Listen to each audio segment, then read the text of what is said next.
Everybody knows what a Swiss Army knife is, right? Is this what you're picturing?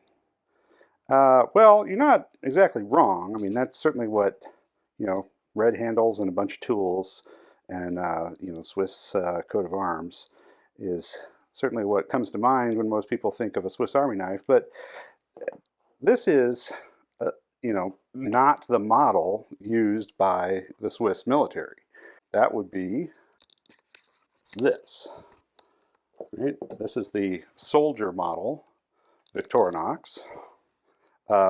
This, the Swiss military used to have contracts with both Victorinox and Wenger to make knives for their military. Victorinox acquired Wenger, so now it's just one company. And the Swiss Army knife, the standard issue knife for the Swiss military, has changed several times over the course of many decades. The current model is the version that was released in 2008, which is this, the soldier model, and it features a large blade with a thumb hole opener, right? So we can deploy it with one hand. It's a partially serrated blade. Interestingly, Victorinox puts the serrations toward the tip of the blade on a combo edge blade, whereas a lot of other companies, a lot of other knife manufacturers put serrations at the base of the blade and plain edge at the tip. These are made in Switzerland. Also, another thing that's a little odd about the lock mechanism on this, and this is a locking blade, right? Most Swiss Army knives are slip joints, or most of what we think of as a Swiss Army knife. Most Victorinox folders and multi-tools are slip joints, but this one is a liner lock. But it has the liner kind of going in a different orientation than we're used to. It really best to close this with two hands, in my experience. Pushing the liner out of the way there with one hand and then closing it up. The other tools on this knife include a saw blade, right? A cap lifter with a screwdriver and wire stripper. That also has a liner lock. A can opener with another slotted screwdriver on the end, a finer, smaller one. And what else do we got here? We got a Phillips screwdriver on the back, and an awl, right, for piercing leather. And a little bit more ergonomic, although these are relatively economical, they're not expensive knives. Relatively ergonomic handle. This is not quite as slippery as the stuff that we're used to on the red Victorinox models. It's got some texture to it. It's got some, these kind of protrude a little bit, give you a little bit of grip. So that is actually military equipment that's issued to cadets when they enlist or when they start training with the Swiss military. There are other countries that also have their standard knives that are issued to military personnel. This is a British Army knife, right, made in Sheffield, England. These have been around for a long time. There are a couple different models. This is a single blade model. A lot of them have more than one blade. But they usually, when they do have a blade, it's usually a sheep's foot model, meaning it's not real pointy at the end. There's a tip that will work for piercing, but it's not really a stabbing implement, right? It's a cutting tool. No lock on this. Stainless steel handles. fairly strong spring and a bail. Right, so we've got the Swiss Army knife, the British Army knife. What about the French? Well, the French have a standard issue Army knife as well. I guess this is the French Army knife. And it has a larger blade, combo edge with the serrations back here instead of at the tip like on the Swiss version. These are made in France, right? Fabriqué in France. This uses a crossbar style lock now, similar to Benchmade's Axis lock. The patent on that has expired, so other manufacturers can now use that same mechanism as the locking device for their knives. This is, you know, the current iteration of the French Army knife. Earlier ones had a similar profile and similar features, but had a different locking mechanism. These have injection molded handles, pocket clip, and a corkscrew because, you know, the French, they like their wine. A lot of Victorinox knives have a corkscrew. The soldier model does not. But of course, the French Army knife does have a corkscrew, which is very, very French. And then we've got a belt cutter or webbing cutter here and a glass breaker. So those are the features of the French Army knife. Other countries also have standard issue pocket knives that are sometimes given to not necessarily the entire military force, but to particular units. This is the UAE, United Arab Emirates Special Operations Command pocket knife made by Lion Steel in Italy. Right? So Lion Steel got the contract to make this pocket knife for the UAE. There we go, got the logo to show up there, Lion Steel. This is like a mirror polish on this blade, which is, I mean, there's a kind of a mirror polish on the British knife and the French knife, I mean on the Swiss and the British knife as well. The French knife is black coated, which, you know, some tactically minded people would prefer because it is less reflective, which might be appropriate in some situations. So here we have a lock back, right, with finger grooves. Pretty good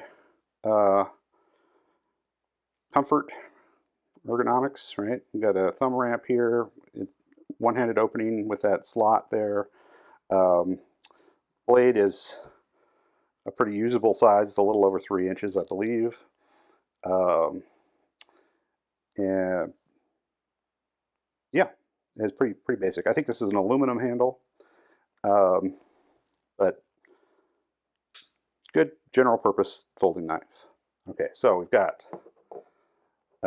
Switzerland, the UK, France, and the UAE represented on the table right now. What about the United States? What is the standard issue pocket knife of US military personnel? Well, there isn't one.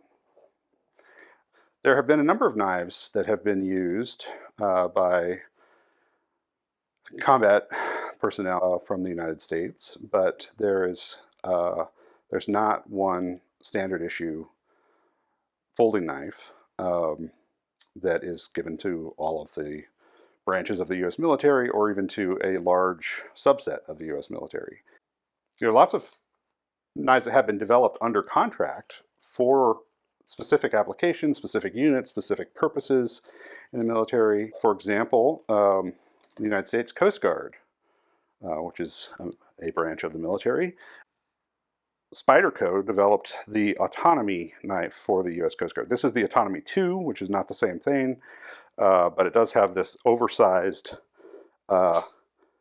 release button. It is an automatic knife, and it's designed so that the kick spring in here can be easily replaced. This whole unit can be replaced. So, you know, and the blades are made out of very highly corrosion-resistant steels. This one is LC200N. The original was H1 in the Autonomy 1 model, which is also pretty much impervious to rust. The spring mechanism is not impervious to rust, but it's designed to be replaced easily and frequently so that they don't have to ever worry about those rusting to the point of failure. And the Autonomy 1 has a sheep's foot blade like some of Spyderco's rescue knives, or like the British Army knife, right? So that if you're using that to cut somebody free of a net or some rope or whatever they're tangled up in, you can do that without worrying about accidentally stabbing them. And the Autonomy 1 was developed for the Coast Guard, specifically for rescue swimmers. The one-handed operation was a big part of the design intentions with that knife, so that they could, if they were using one hand to hold on to somebody, they could use the other hand to cut them free. So yeah, that is a type of knife that has been used by some armed services personnel in some situations in the United States. There are others, right? The Applegate Fairbairn design was originally a fixed blade knife in this dagger profile, and it was developed for military use. This was later evolved into a folding model and several different sizes of folder, and mass-produced by Gerber. Those have seen use by U.S. military service members. This one is in a pretty simple steel, but they have made versions of it in particle metallurgy steels. There is an S30V version of the Gerber combat folder, or there was. I think the entire line has recently been discontinued. I have a video about that. I will try to drop a card in here. But yeah, it's a liner lock in this case. There was also an automatic version of it with a sort of a plunge lock. This has glass reinforced nylon handles, and they do often have pocket clips, although this one does not. So that's a knife that some military personnel have used in the United States, or from the personnel from the United States. Gerber also makes both manual and automatic versions of a knife with this profile, right? This is the Auto 6, I think is what this particular one is called. A lot of them have spear points. This one happens to be a Tanto, made in the USA. S30V in this case has a point on the butt of the knife that could be used as a striking implement. Pretty durable. Ontario Knife Company, right, makes this XM2, which is advertised as combat deployed, and they're a little vague about what exactly that means. This particular one, so these are made in Italy. That's not particular to this one. All the XM2s are made in Italy, and they're made of N690CO steel. It's a traditional ingot-formed steel. It's similar to 154 CM. These have aluminum handles. This particular one was provided to Raytheon, which is a defense contractor. Tactically, the idea here was to put a pretty chunky handle on that so that people that were used to and trained to fight with fixed blade knives would find that sort of a familiar size in their hand. Got a spear point, saber height, grind, flat grind on this, thumb ramp, thumb studs, as well as this slot and a liner lock. And this is titanium, the liner lock. It could wear on the tang of the knife eventually and cause some lock stick or something, but it's not a problem right now. This one's got a pretty good action. And this is on washers, not bearings, but it's pretty smooth. And generally washers would be preferable to bearings, and if you're going to be in places where you might get dust and debris and dirt and things like that in the pivot of the knife, it's going to be harder to gum up washers than to gum up bearings. I personally am not, and I don't want to give the false impression that I am in the armed services. I'm not an expert on this. I'm a knife collector. I have lots of knives from different places for different purposes. I collect gentlemen's knives as well as hunting knives and sort of high-end knives that feature premium materials, but I also have some combat knives in my collection, and that's what I'm talking about in today's video. But I don't want to misrepresent myself. But I do know a lot of service members, and I've asked them about what they carry, and a lot of them tell me that what they carry as a pocket knife is actually a multi-tool, right? So this is a Leatherman, this particular model, the Mutt. And this one was owned by a Marine who engraved it Semper Fi. Has some tools on it that are appropriate for use in combat deployment, including this scraping tool, which is made of a softer metal than the steel that your weapon, your gun, would be made out of, so that you can use it to scrape off like powder residue and stuff without damaging the weapon itself. So that's there. And there's a this, I believe, is a takedown tool, right? This is an appropriate size punch for disassembling and disassembling the M4. This is a saw blade, and then it's got a knife blade that's got a slot in it, so it can be opened with one hand. It's a combo edge blade, and then of course we've got pliers and exchangeable tool bit holder here. With this, the Leatherman has these sort of flattened bits that aren't the standard 1/4 inch size bits, but they make a bunch of different sizes of them, and you can carry a set of bits, sometimes in the pouch.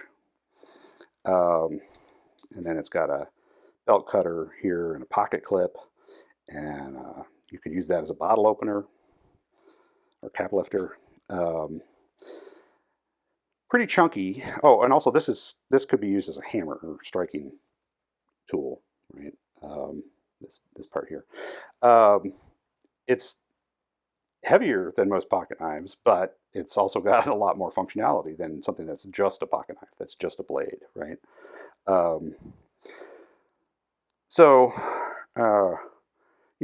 Leatherman has had military contracts before to produce quantities of multi-tools for certain military units. And so has Gerber, right? The other big name brand manufacturer of multi-tools. I mean, there are a lot of people making multi-tools, but Leatherman and Gerber are two of the companies that have been doing this for a long time, and they're probably the two that have sold the most and manufactured the most multi-tools. These are also made in the USA. This is the center drive model, right? It's got another bit holder that will take standard bits. Uh, and the blade on this is also slotted, so it can be opened with one hand without opening the rest of the tool. And there's a liner lock there. All right, so some people carry multi-tools. And then a lot of people, are responsible for their own pocket knives if they're going to carry one, as opposed to some of these other countries that issue pocket knives, and certain American units might have a pocket knife that is issued to them, but a lot of them don't. And so people are responsible for finding their own pocket knives. And so most of the American knife manufacturers have come up with models that are intended to meet the needs of American service personnel. One of those that's been around for a while is a Spyderco Military. This is an original Spyderco Military from the mid-1990s. This is in CPM 440V, right, which is that's the earlier name of what came to be known as S60V. Sal Glesser developed this, because people were asking about a knife for use in combat deployments. And they wanted something a little bigger than the worker model that was available at the time from Spyderco. But they liked the idea of one-handed opening. They liked the pocket clip. They liked the relatively lightweight. And so the military model was born. This has a liner lock. This version is fully serrated. There's also a plain edge version of the military. And then, over years, this has evolved. The military model is still available, but with the liner lock, but now also the Military 2, which uses Spyderco's compression lock, right? Both of these have about a 4-inch blade, both made in the United States. Okay, the standard version of the Military 2 is in CPM S30V, and there are lots of variations with different steels. This one has CPM Crewwear blade steel with micarta handles. Generally, you'll see G10 handles. A lot of fighting men and women do not have a lot of money, and so they opt for something a little bit more affordable. I have heard that the Ontario Rat is one choice that some people make, right? This version has a D2 blade, which is not totally stainless. It's semi-stainless, right? It's not going to rust easily, and if you clean it up after you use it, you're probably not going to experience rust. But there is a stainless version. For a long time, they had it in AUS 8, which is a budget steel, Japanese steel that sharpens easily and can get a very keen edge, but doesn't have a great edge retention. And then now there are versions of this thing in CPM S35VN and CPM MagnaCut, which would be significant improvement. But again, you're looking at a knife that's on washers instead of bearings, so it's pretty unlikely to be put out of commission by dust and dirt. Pretty substantial blade. Got more than 3.5-inch blade here. Not a ridiculously thick blade stock, but a pretty substantial blade stock, so it's not going to break easily.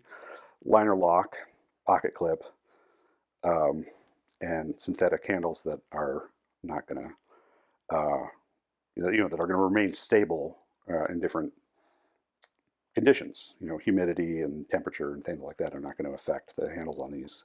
You wouldn't want, like a natural material like wood handles for a knife that's meant to be used all over the world. And there are, of course, a lot of knives that are marketed as being tactical or intended for fighting purposes. And some of this stuff, it probably doesn't, factor into the considerations of a typical service member, but certainly the knife manufacturers are out there talking about how it could be useful, or to a certain kind of operator. One example of that is the operator series of knives from Protech, right? These are sterile, meaning they have no markings on them. This has got a piece of tritium in the button so that you can see the button in the dark, but otherwise the blade is this non-reflective matte black, right? And Protech made a bunch of different knives in this finish, right? And called them the operator series. They have the all black and the tritium and no markings. The term tactical folding knife is usually attributed to Bob Terzuola, right? He developed the ATCF, the Advanced Combat Tactical Folder, which has been around now for many decades. This is the current production Fox knives version in MagnaCut, CPM MagnaCut. It's a liner lock, titanium hardware. There's a titanium handled version of this as well. The MSRP on these is like $300, so that might price out some soldiers if they were just looking for an all-purpose knife to carry on deployment. Designers, this is the Masad Ayub model from Spyderco. This one is a B-stock knife because the serrations got messed up here. I have both the plain edge and fully serrated versions of this that are not B-stock, but for playing with today on camera, I've grabbed the B-stock one. This is CPM Crewwear, and Masad Ayub is a person who has trained military personnel in both the use of firearms and in the use of knives, and he's of the opinion that this sort of canted angle and that with the grip, sort of almost a pistol grip here, is useful for fighting. Again, I can't reiterate enough that I am not a knife fighting expert, but I can tell you that this is a knife that is marketed as being something that would be appropriate for tactical scenarios. The Gail Bradley folder is also marketed as something that would be appropriate for military use. This is in CPM M4. There are a couple of different iterations of this out there. M4 is certainly a very tough steel. It's not stainless. It has good edge retention. So, if you were going to be, out making use of your knife for a long time without necessarily having the opportunity to sharpen it, M4 would be a good choice. Hinderer knives certainly have a tactical aesthetic.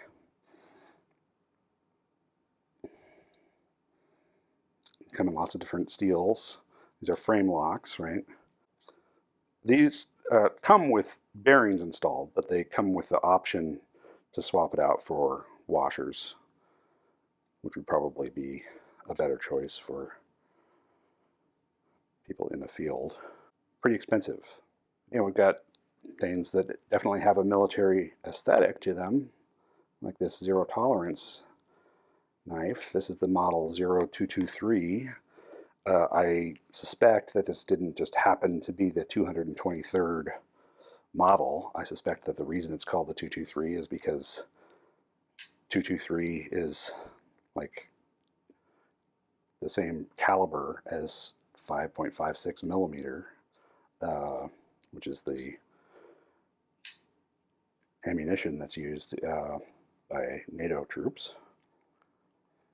I'm just guessing, though. I don't know that for a fact. I'm not sure that that's why it's called the Model 223.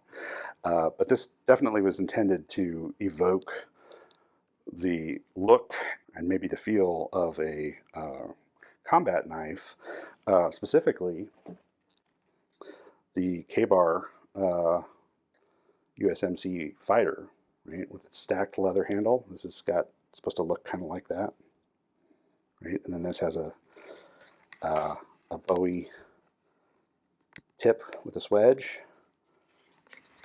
So does this.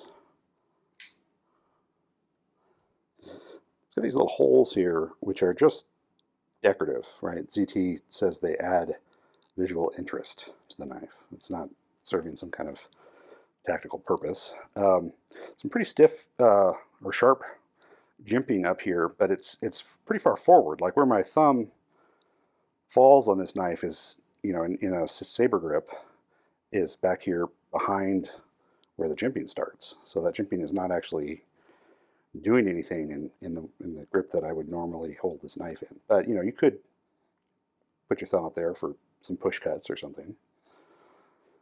Titanium frame, and this G10 wraps around the back, and ZT makes a note in their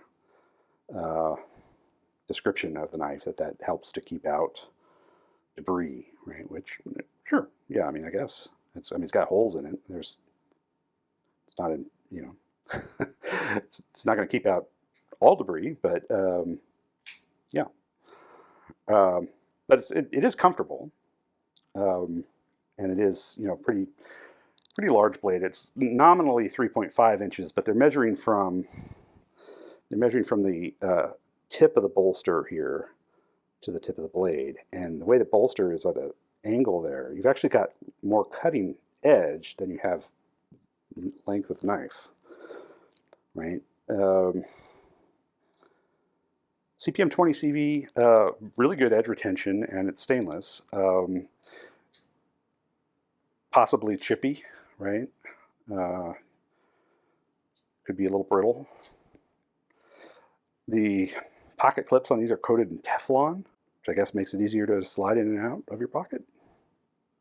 You don't want it to be too loose, right? You want it to have retention. I'm not sure whether this is on washers or bearings. I haven't disassembled this knife, and I only just recently got it, so I'm not all that familiar with it. But the action is good. It flips open very, very confidently and locks up good. You know, ZT is a brand known for making high quality production knives. You know, they're owned by Kai, as is Kershaw, right? If you're going to have to carry around your stuff, you know, a lot of people might make choices that are based partly on size and weight. So something like the Benchmade bailout, which is thin and lightweight, you know, or the bug out, which is also thin and lightweight, might be a choice that some people make if they're going to provide their own pocket knife. For similar reasons, somebody might go with the Hogue Deca, which is lightweight, not super expensive, and has a MagnaCut blade, which is pretty good balance of toughness and edge retention and stainlessness. Another brand that markets itself as being very tactical and oriented toward, you know, those kinds of uses is Microtech. And I've owned, well, I just acquired my third Microtech knife. I have not owned a lot of Microtechs because a lot of them are automatic, and I'm not a huge fan of automatic knives. You know, manual knives, to me, they with the contemporary options for opening knives. They're just as fast, really, as an automatic, and they are easier to close than an automatic, one-handed. That obviously doesn't necessarily apply to the OTFs that are double action, right? You can open them and close them easily with the same button. I do own a Microtech Ultratech, and I'll put a card in here to show you a video about the Ultratech. The very first high-quality knife that I had, the very first like collectible special knife that I had, was a Microtech Lightfoot. I got that in like 2005.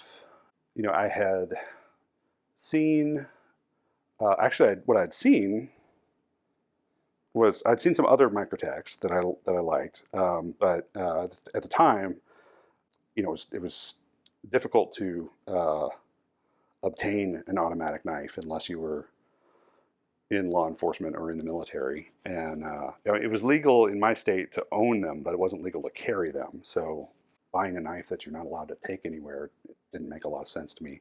But the Lightfoot had both automatic and manual versions. And so I bought a manual version of the Microtech Lightfoot, which was a liner locking knife with a 154 cm blade, which at the time was a pretty good option for knife steel blade. And I had a friend who'd been my friend, you know, we were in school together, and he had enlisted in the military. He was about to be deployed, and so I gave him my Microtech Lightfoot as a gift. I said, you know, you might want to have a high quality pocket knife, and he took it, and he still has it. And he's been deployed many times. I don't know whether that's the knife he chooses to carry these days. You know, there have been advances in metallurgy. There are better steel options now than 154 cm.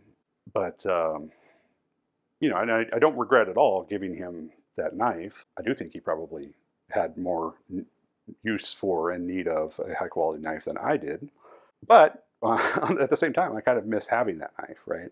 And they don't make it anymore, right? The closest thing I can get, you know, is either custom. I can buy an old Microtech Lightfoot, which would be quite expensive at this point. They're like $1,000 to get one in decent condition. Greg Lightfoot, you know, has produced some custom knives. Those are also very expensive. And then he's made production models for some less expensive brands, right? Like this is the Greg Lightfoot tactical design for CRKT. This is, what do they call this model? The Urban Shark LUS 12, made in Taiwan. It's got some of the same shapes, especially back in this part of the handle, as that Lightfoot that Microtech that I had. It is a liner lock, but it's the liner on the Microtech was titanium and was substantial. This one's pretty flimsy by comparison, although it's not. There's nothing wrong with it. It locks up well. And this steel, I'm not sure what steel this is, but it's not 154 cm. It's probably AUS 8 or something. And there's a smaller version of it. This is the LUS 11. So a pair of Lightfoot designed folders for CRKT, but they're not they're not my Microtech. So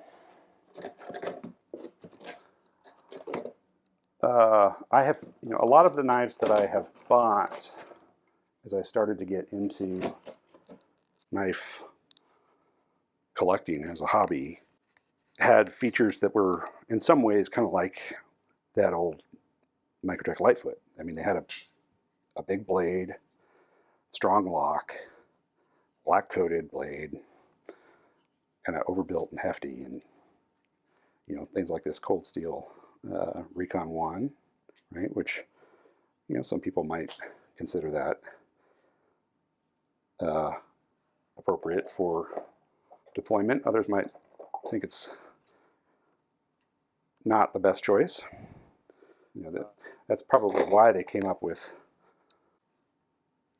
the Airlight is an alternative, right? This is a much easier to carry knife. A little smaller. It has Demco's triad lock, just like the bigger ones, so it's sturdy. This is an AUS 10, which is, an okay steel. This is the Benchmade Bedlam. This is the full-size Bedlam. So this has got a 4-inch blade, axis lock, black-coated large blade, a lot of belly. It's not the same thing as the Microtech Lightfoot, but it's got some points of similarity. These go for a lot of money now on the used market. They're not currently in production. The Mini Bedlam, which is one of those Benchmades where the word mini seems a little mysterious, right? Because it's a full-size knife. It's a 3.5-inch blade on that. Smaller than this, but still a pretty big knife. The Mini Bedlam is still in production, and they just came out with some new variations of it, the Mini Bedlam. But the full-size Bedlam, at the time I'm making this video, I don't believe is a current production knife. And this is definitely a collector's piece at this point. It's got a Persian profile, certainly inspired by ancient combat traditions, right? Probably not what you're going to see as a common choice for typical soldiers these days. But that brings me to today's unboxing. Okay, so this is a package that I just got in. This is from GovX. If you're not familiar with GovX, it is a marketplace where you can purchase gear, lots of different kinds of gear, camping gear and outdoor gear and backpacks and tents and knives, and they verify your affiliations, and you can qualify for discounts if you are in the military or you work for the government in some capacity. I'm not going to dox myself today and explain why I qualify for this package. I've told you I'm not in the military, but I do qualify for this discount. So I have used it to purchase a knife that maybe will kind of fill that void left by the Microtech Lightfoot that I no longer own. So I'm going to open this up. I'm going to use the Benchmade bailout.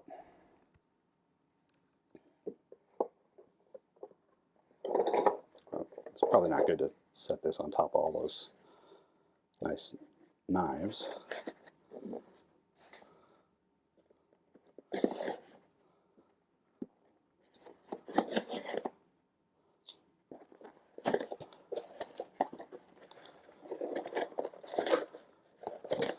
Okay, so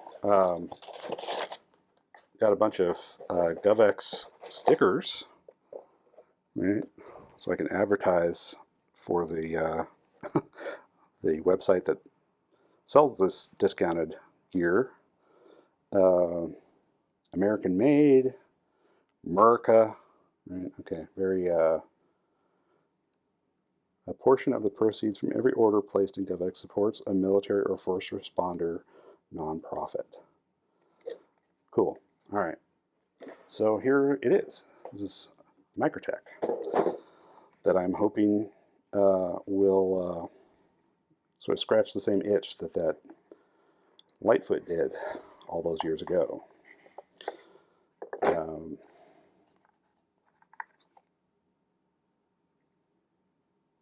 Tony Marfione is the founder of Microtech Knives. A new culinary show. Interesting. Okay.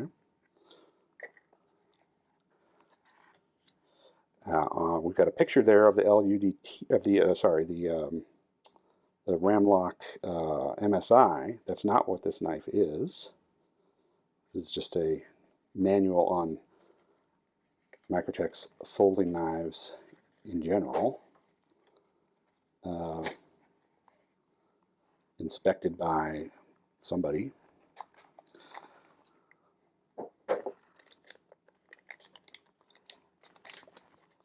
Let's see, can I get this out of this without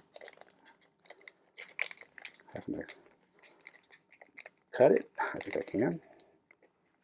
Yeah. Okay. So, yeah, Microtech Amphibian.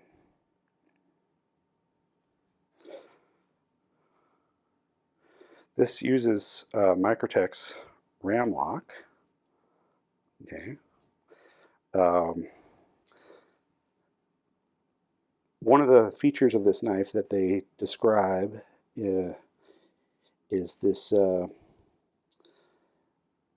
jimping on the pocket clip, and the idea there is that it, helps you get it out of your pocket for sure. You grab onto that'll be on the outside of your pocket, so it'll give you something to grab onto that has a little bit of a grip to it. It's got a titanium backspacer there that also has some texture on it, some jimping on it.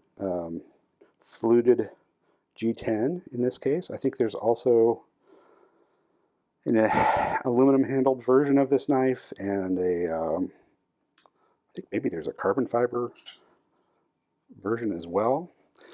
Two-tone blade here. We've got stone washed on the ground surfaces, and then more of a satin finish on the flat. A lot of belly. Subtle recurve. Okay. Nearly 4-inch blade. And this is made of M390 MK steel, which is Microtech's, special formulation of M390 with Bowler. It's based, I don't know exactly in what way it's different from M390 Bowler steel in general, but so I'm going to assume that it's going to perform, pretty similarly to other M390 blades. M390, of course, is basically the same thing as CPM 20CV or CTS 204P, just made by different manufacturers. But it's a particle metallurgy steel that has very good edge retention and good stainlessness and reasonable toughness, but it's not one of the toughest steels out there. Flat ground, I believe. The swedge, big beefy blade. Let's see how this compares with the Bedlam. Okay. Which also has a sort of highly textured G10 handle and a lot of curve in the blade. This is a trailing point, the Bedlam, whereas this is, I'm not even sure what you would describe this blade shape as. It's a recurve clip point, I guess. Drop, sort of an angled, canted blade. Right. This is the first knife that I own that uses Microtech's Ramlock, and the Ramlock operates, in terms of the user experience, it operates in a way that's very similar to Benchmade's Axis lock, right? That it, you pull this thing down to release the lock, and then when you bring the blade up, it slides forward and engages with the tang of the knife and locks it in place. And in this case, it's got a bar that goes across there and fits into a corresponding groove in the tang. There have been other attempts to sort of recreate that kind of user experience with a lock. Notably Spyderco came up with their ball lock, which has a steel ball bearing that you can pull down, and then the blade has a cutout in it that the ball sort of pops up into and very securely locks the knife in place. It's kind of similar in terms of operation, even though it's not identical mechanically to the Axis lock. Eventually, Spyderco added a little plastic cage around that ball. So now when you have knives like this Manix 2XL, you don't have to, dig your fingers into there to grab that little sphere. You can grab this plastic cage that encloses the sphere, and it makes it easier to operate, a lot easier. It's much easier to operate this than this, right? But it's the same strength, basically. It's just they've made it a little bit more user-friendly. So yeah, we've got Spyderco's ball lock. We've got the crossbar lock that was originally a Benchmade thing, but that now is showing up on knives by other manufacturers because that patent has expired. Right, so we've got Hogue here. We've got that French Army knife had that same crossbar lock, right? And then this kind of looks like that, but it's not that, right? It's got this sliding thing here, but instead of omega springs, instead of 2 omega springs, it is one coiled spring that drives this up and locks the blade. So it's not, even though at this point Microtech could just duplicate the crossbar lock because its patent has expired, they didn't. They came up with their own thing, the ram lock. Well, I have not formed strong opinions yet about the amphibian. My first impressions are it's a pretty cool knife. I'll probably share more with you after I've used it some.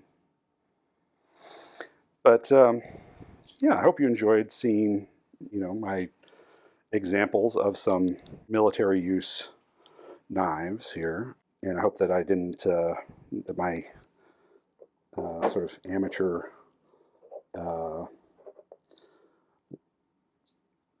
familiarity with the military life is it's not too offensive to anybody who's out there actually serving in that role. I'm trying to be honest about it and not make any claims that I don't have the authority to make. But yeah, we saw a French standard issue knife, a Swiss standard issue knife, a British standard issue knife, which is completely hidden by that giant Spyderco. And we saw the United Arab Emirates standard issue knife for Special Operations Command, at least. And then a lot of knives that, are intended for tactical applications, some of which people have found to be good in that role, and maybe some of which less so. But if you are in the military, drop a comment and let me know what you carried, and what your experience of it was. Did it serve you well? Did you keep carrying the same thing, or did you want to make a change after a certain point? I'd love to know more. Thanks.